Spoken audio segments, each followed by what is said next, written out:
오늘은 사무엘하 2장 8절에서 17절까지의 말씀인데요. 강해져 가는 나라와 약해져 가는 나라라는 제목으로 같이 함께 말씀을 좀 나누겠습니다. 오늘 본문을 보면 다윗의 군사들과 또 사울의 군사령관이었던 아브넬의 군사들이 전쟁을 치르는 모습을 기록하고 있습니다. 그런데 오늘 본문의 내용을 보면 이들의 전쟁을 기록하기 전에 먼저 사울의 군사령관인 아브넬이 사울 왕의 넷째 아들인 이스보셋을 이스라엘의 왕으로 세우는 모습을 기록하고 있습니다. 우리 8절에서 11절까지 같이 함께 보겠습니다. 사울의 군사령관 넬의 아들 아브넬이 이미 사울의 아들 이스보셋을 데리고 마하나임으로 건너가 길르앗과 아술과 이스라엘과 에브라임과 베냐민과 온 이스라엘 왕으로 삼았더라. 사울의 아들 이스보셋이 이스라엘 왕이 될 때 나이가 40세이며 2해 동안 왕위에 있으니라. 유다 족속은 다윗을 따르니 다윗이 헤브론에서 유다 족속의 왕이 된 날수는 7년 6개월이더라. 아멘. 본문을 보시면 사울 왕이 죽고 또 그의 아들들이 죽자 아브넬이라고 하는 군대 장관이 사울 왕의 넷째 아들인 이스보셋을 이스라엘의 왕으로 세웁니다. 그리고 그를 이끌어서 마하나임이라고 하는 곳으로 가서 나라를 다스리게 합니다. 이 이스보셋을 왕으로 세우는 모습을 보면 이스보셋이 사울 왕의 아들로서 어떤 왕권을 이스라엘의 왕권을 이어받은 자로 그걸 인정을 받고 그래서 그것 때문에 이스라엘의 왕이 세워지는 게 아니라 아브넬이라고 하는 군사령관의 권력을 통해서 이게 어떤 억지로 세워지는 왕처럼 보여집니다. 오늘 본문 말씀을 보면 하나님께서 기름 부어서 이스라엘의 왕을 세우는 게 아니라 군사령관 아브넬이 그를 이끌어서 왕으로 세우는 그런 이스보셋의 왕의 이 모습이 인간의 권력에 의해서 세워진 왕의 모습이라는 것을 오늘 본문에서 말씀하고 있습니다. 그래서 오늘 본문을 보면 이스보셋이 이스라엘의 왕이 되어서 통치하는 기간이 단 2년밖에 안 됐다라는 것을 기록하고 있습니다. 그런데 그에 반해서 오늘 본문은 유다 족속의 왕이 된 다윗이 헤브론에서 왕이 된 날로부터 약 7년 6개월 동안 왕으로서의 통치 기간을 이어왔다라는 것을 기록하고 있습니다. 두 나라의 모습을 지금 보여주고 있는데요. 한 나라는 하나님께서 세우신 왕이 나라를 다스리고 있습니다. 그리고 한 나라는 사람이 세운 왕이 나라를 다스리고 있는 거죠. 근데 그 나라의 어떤 통치력을 보면 한 사람은 40세의 왕이 되어서 나라를 다스리는데 2년밖에 통치를 못하게 되고 또 한 사람은 하나님께서 세우셔서 그 나라를 다스리는데 지금 7년 6개월 동안 나라를 다스리고 있는 모습으로 시간이 흘러가고 있는 거예요. 그럼 여러분 이 모습을 통해서 무엇을 지금 성경이 말하고 있을까요? 하나님께서 세우신 나라는 점점 더 강해져 가고 있고 또 인간이 세운 나라는 점점 약해져 가고 있다는. 하나님께서 세우신 다윗은 점점 더 강성해져 가고 있고 또 사람이 세운 아브넬이 세운 이스보셋은 점점 더 약해져 가고 있다는 거죠. 여러분 오늘 저와 여러분들의 삶이요 하나님의 손에 붙들려서 하나님께서 세우시는 삶이 되시기를 축원합니다. 우리가 우리의 삶을 세워가려고 하는 것보다 하나님께서 우리를 세워주실 때 우리의 삶이 더 굳건하게 세워져 가게 될 줄 믿습니다. 하나님께서 우리의 삶을 더욱더 견고하게 하시고 더 강성하게 하시는 은혜가 우리 삶 가운데 있기를 간절히 소망합니다. 이렇게 다윗이 유다 지파의 왕이 되어서 7년 6개월 동안 나라를 통치합니다. 그런데 그 가운데 이스라엘이라고 하는 나라는 이 아브넬이라고 하는 군사령관에 의해서 이제 실제적인 통치를 받고 있었습니다. 이스보셋이 이스라엘의 왕으로 세워져 있었지만 이스보셋의 그 왕권은요, 이 아브넬의 권력보다 훨씬 더 약했어요. 그러다 보니까 명목상만 왕이었지 실질적으로 나라를 다스리는 어떤 통치자의 모습은 아브넬이 되고 있었던 거죠. 그래서 오늘 본문 말씀을 보면 어떤 일이 일어나냐면 아브넬의 군사들이 기브온으로 내려오는 모습을 보게 돼요. 여러분 12절 13절 말씀 보겠습니다. 넬의 아들 아브넬과 사울의 아들 이스보셋의 신복들은 마하나임에서 나와 기브온으로 이르고 수르야의 아들 요압과 다윗의 신복들도 나와 기브온 목가에서 그들을 만나 함께 앉으니 이는 못 이쪽이요 그는 못 저쪽이라. 아멘. 네. 여러분 아브넬이 이제 군사들을 이끌고 마하나임에서 기브온으로 내려옵니다. 그러자 다윗의 신복인 요압도 군사들을 이끌고 기브온으로 올라가서 서로 대치하는 이제 일이 벌어지게 됩니다. 지도 좀 보여주실래요? 글씨가 좀 잘 보이세요? 네. 위쪽에 이스라엘 왕국이라고 지금 되어 있고 노란색으로 된 부분이 유다 왕국입니다. 유다 왕국은 다윗이 이제 헤브론에서 다윗이 왕위에 올라서 통치하는 나라입니다. 그리고 이스라엘은 지금 이스보셋이 마하나임에서 이제 이 나라를 다스리고 있는 모습을 이제 지도에서 보여주고 있는데 마하나임이 어딘지 보이세요? 네. 핑크색 중앙에서 이제 오른쪽인가요? 오른쪽으로 조금만 더 가면 마하나임이라고 지금 보여요. 노란색 박스에 이스보셋이라고 이름이 써져 있는데 보이십니까? 네, 네. 거기서 지금 이제 기브온으로 내려왔다라고 그랬는데 기브온이 어디냐면 여러분 지금 유다 왕국하고 이스라엘 왕국 그 경계석 있죠? 경계선. 그 동그라미 보이세요? 가운데 중앙에 파란색으로 동그라미 거기가 예루살렘 베들레헴 지역이거든요. 거기 바로 옆에가 기브아고요. 그리고 거기서 조금 더 지나가면 기브온이 있습니다. 기브온은 표시가 안 되어져 있는데 기브온이 지금 유다 왕국과 이스라엘 왕국 사이에 경계에 있는 지역이라는 거예요. 근데 지금 마하나임에서 이 아브넬의 군사들이 기브온으로 내려왔습니다. 그럼 내려왔잖아요. 어디를 향해서 내려온 거죠? 유다 왕국을 향해서 내려왔다는 걸 알 수 있습니다. 그리고 헤브론에 있던 다윗의 신복들은 기브온으로 올라가게 돼요. 그러면 이 다윗의 신복들은 아브넬의 군사들을 이제 막아내기 위해서 올라갔다라는 것을 이제 정황상 이제 알게 됩니다. 그러면 여러분 아브넬이 마하나임에서 기브온으로 내려올 때 어떤 마음을 가지고 내려왔을까요? 다윗의 왕국을 침노하고자 하는 마음을 가지고 내려온 겁니다. 사실 아브넬은 왕이 아니에요. 그런데 이스라엘 영토를 확장하려고 하는 의도를 가지고 이 마하나임에서 군사를 이끌고 기브온으로 내려오게 되었다라는 거죠.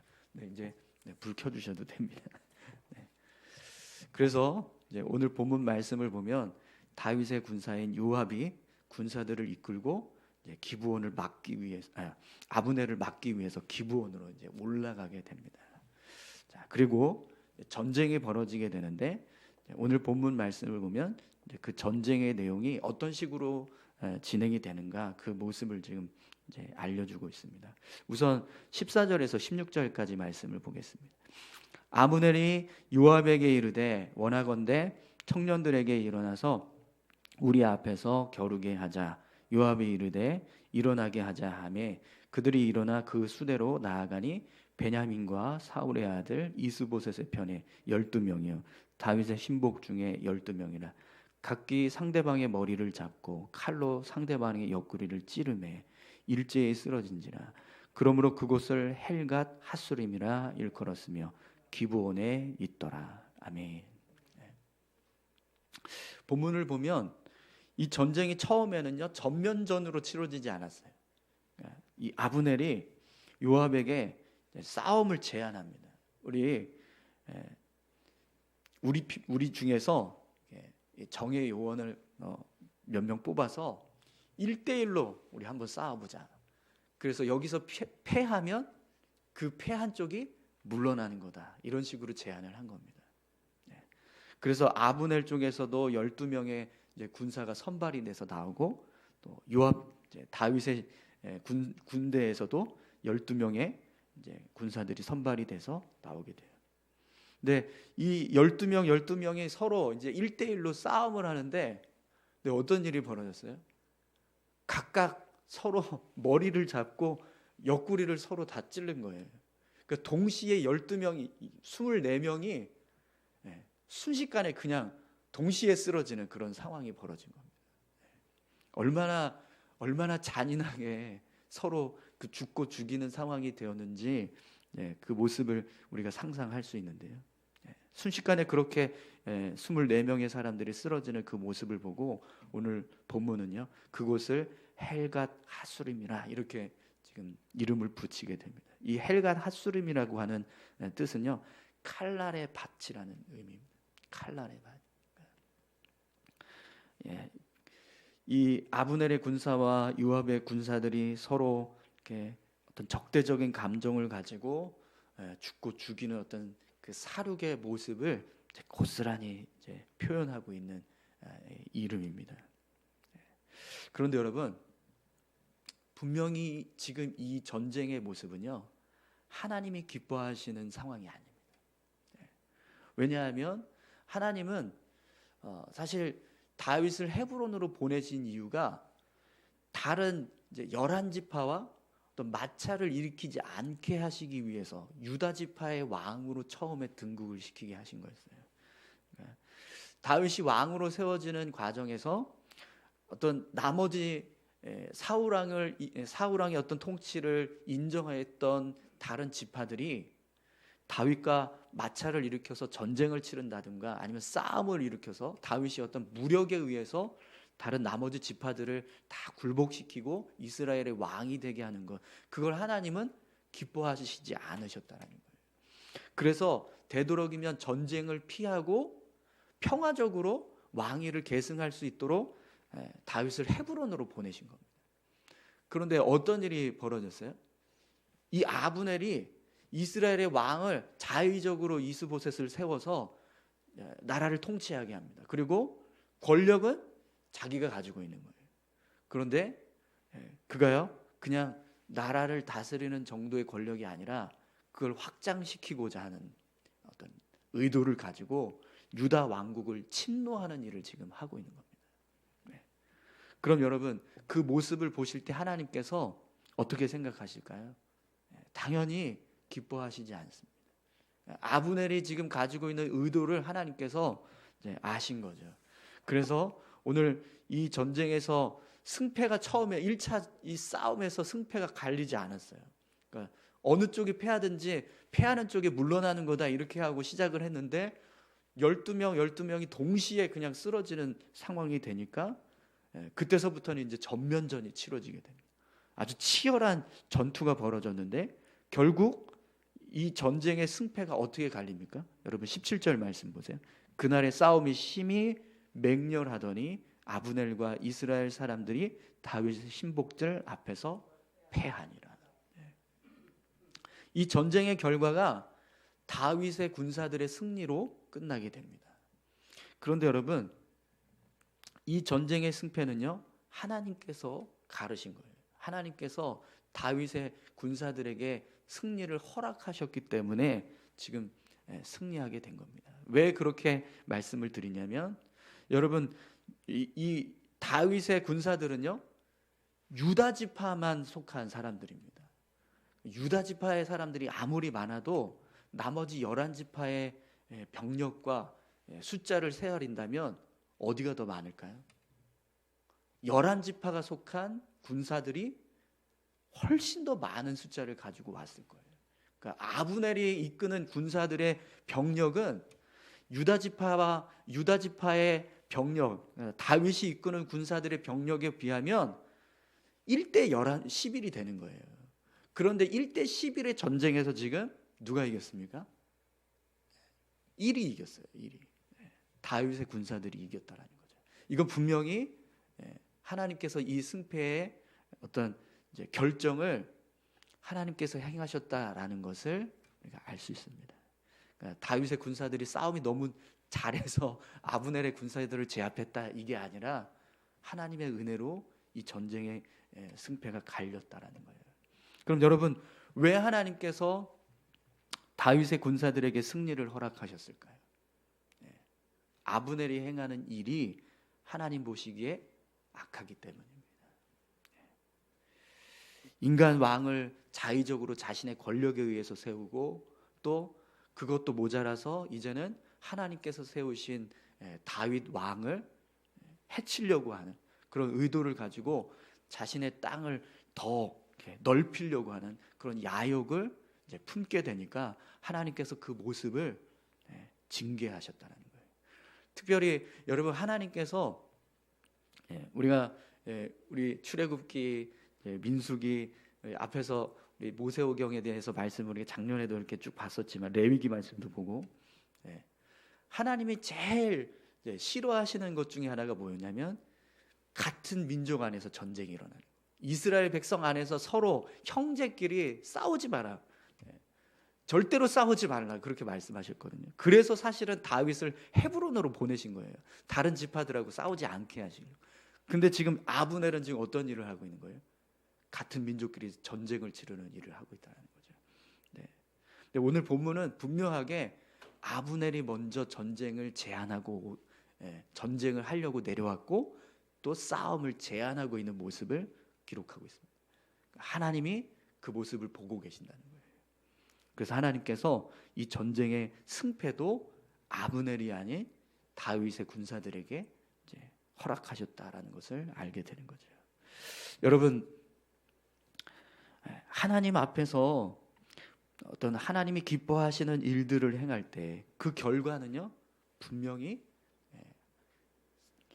이렇게 어떤 하나님의 뜻과는 상반된 결과를 얻게 됩니다. 그러니까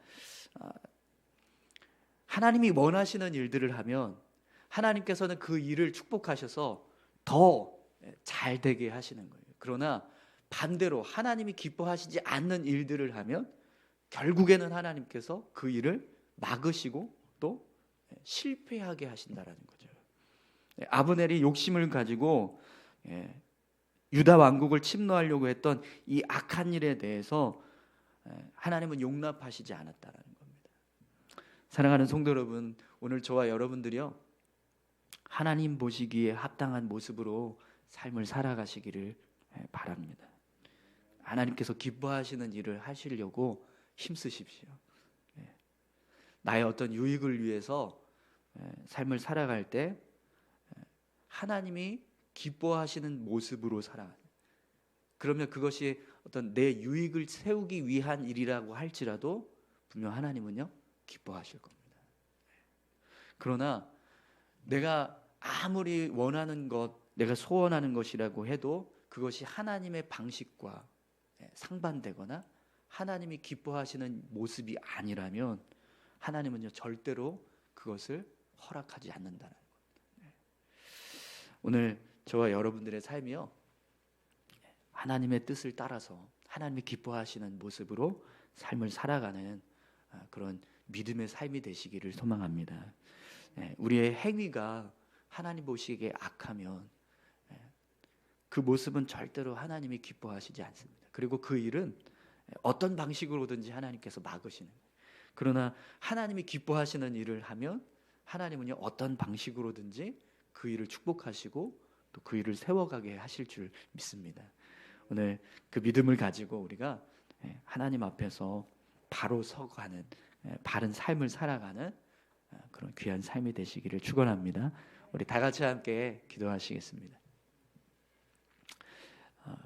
하나님, 하나님께서 세우신 나라는 점점 더 강성해져 갑니다. 그러나 인간이 세운 나라, 인간의 힘과 권력에 의해서 세워진 나라는 점점 더 약해져 가고 있습니다. 다윗은 하나님의 뜻에 따라서 이스라엘 백성들과 전쟁을 치르고자 하지 않았습니다. 그런데 아브넬이 군사들을 이끌고 유다 왕국을 침노하기 위해서 내려왔습니다. 하나님이 기뻐하시지 않는 모습인데 아브넬이 자신의 욕심을 채우고자 이런 일들을 행하게 되었습니다. 그래서 그 결과는 유다 지파의 유다 왕국의 승리로 끝났습니다. 하나님께서 우리의 삶 가운데 늘 함께하고 계시는 줄 믿습니다. 그 하나님 앞에서 바른 삶을 살아갈 수 있게 도와주시옵소서. 하나님이 기뻐하시는 일을 하면 하나님께서 축복하시고 또 우리의 삶 가운데 더 풍성하게 은혜를 더하시지만 하나님이 기뻐하시지 않는 일들을 할 때는 결국에는 그것이 실패로 돌아가게 된다는 것을 말씀을 통해서 다시 한번 깨닫습니다. 오늘 우리의 삶이 하나님의 뜻을 따라서 하나님이 기뻐하시는 일을 이루기 위해서 힘쓰는 그런 귀한 삶이 될 수 있게 해달라고 우리 다 같이 함께 기도하시겠습니다. 하나님 아버지 감사합니다. 우리의 삶 가운데 함께 하시고 주님 은혜 베풀어 주시옵소서. 우리가 걸어가는 길이 하나님이 기뻐하시는 길이 되게 하시고 하나님이 원하시는